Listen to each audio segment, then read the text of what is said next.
Hello there, folks. I'm here in Washington, D.C. Just doing a drive-through. Nice neighborhood here, and I was just at Capitol Hill doing some videos on some of the palms there, some beautiful prickly pear cacti as well, and just stopped here on the way by, of course, because I have to, because this palm is just incredible. And we just, as you may know, had our Arctic outbreak, Arctic blast, whatever you want to call it, and of course it got really cold here. This is a great microclimate. Guessing it didn't get below 10 degrees here. Maybe it dropped to like 9 or something. I'm guessing it didn't get into the single digits here. Probably stayed above 10 though. And some of my trackies had some damage. No spear pull yet, thankfully. Really glad about that. I'm assuming pretty much every trachea in the city here probably made it. I'm sure it wasn't trachea killing temperatures or anything like that. But obviously the fronds curled up the leaflets, and they did show some damage on some of them, especially my smaller ones. But this palm, let's just do a quick little update on it, because I've been interested to see this, and it's been a while since I actually made a video on it. This palm is just insane. And again, one of many palms that viewer of mine let me know about. Literally, I would never have found out about this palm if a viewer of mine had not let me know about it. It is insanely huge. I cannot believe the size on this palm. Just truly one of the most massive tracheas I've ever seen. It obviously starts below the first story here, below basically the basement level, and goes up above that second story window. This is literally a nearly 30-foot palm. Unbelievable. And it's actually kind of hard to get a grasp of the size here as opposed to if I was out in the open, because it's right up against this huge building here. So it's actually hard to grasp the size of it. But the building is actually what gives it such great protection. In addition to it, obviously being, tracheas are pretty hardy here. Obviously saved the bad winter, but even including the bad winters like 2014, this palm actually made it through unprotected. I spoke to the owner. He said he didn't know exactly when it was planted, but a friend of his planted it, and he said he was amazed that it never, that just grew and grew and never needed protection here. Completely unprotected for, I'm guessing, probably close to 30 years, maybe more.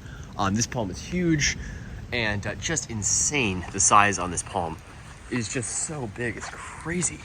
So there you go, folks. That is your update on how it's doing. That's pretty awesome to see.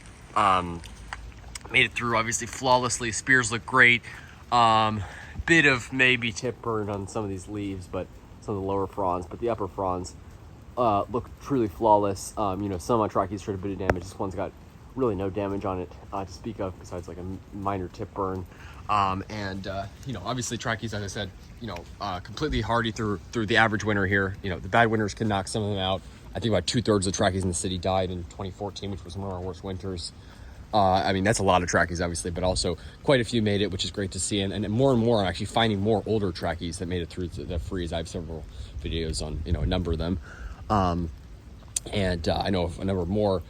This palm, as with, when planting hardy marginal palms, I would always recommend, the best thing to do, plant against the south-facing wall, protects it from the wind. You got that insulation off the building here, passive solar radiation, which keeps it warm. And also, you have the, this is obviously, you got cement, brick, everything. This helps insulate things in the winter, keeps it a little warmer here. You have what's called the urban heat island effect.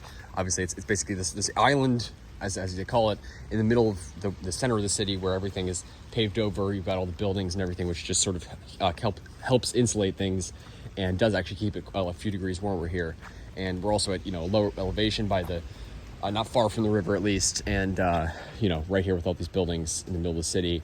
This is definitely a solid 7B, if not 8A microclimates in here. So a pretty great location to begin with, but incredible that this palm has made it to this size here. And I expect it will be here for many, many, many years to come. This is a gorgeous, gorgeous trachea, and if this is how it looks after, one of the worst, pretty bad freeze here, that's obviously just shows how hardy this palm is here.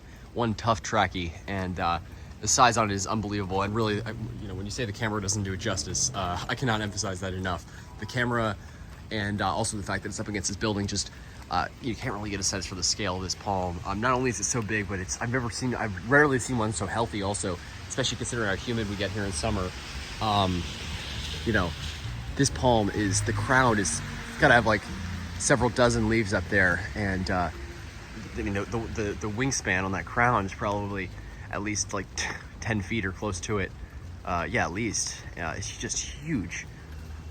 massive palm. And I mean, it's just incredible. It really does blow me away every time I see it. So I will, of course, be keeping you guys updated on this palm always. I'm just so grateful to the viewer of mine who let me know about this. You know, Smithsonian Castle Trachy was thought to be the biggest in the area for a while. I even thought it was. I made a video saying I thought it was the biggest in the area.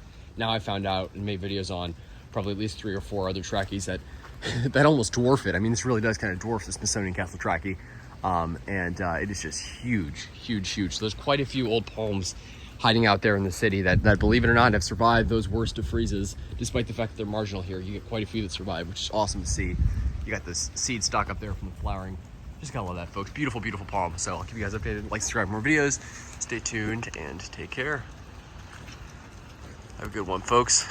Stay warm. Hopefully you guys are getting some nice weather. You know, we always have, it's always like you have the worst freeze, and then you get the warm after the storm, as I say, the warm after the freeze, which is, you know, right now it's the 50s and rainy, you know, not exactly that warm, but it's pretty nice for us. And it's gonna be like in the 60s most of the week. And it was in the 60s the last couple days. So really gorgeous weather for DC this time of year. Great to see. So take care, folks.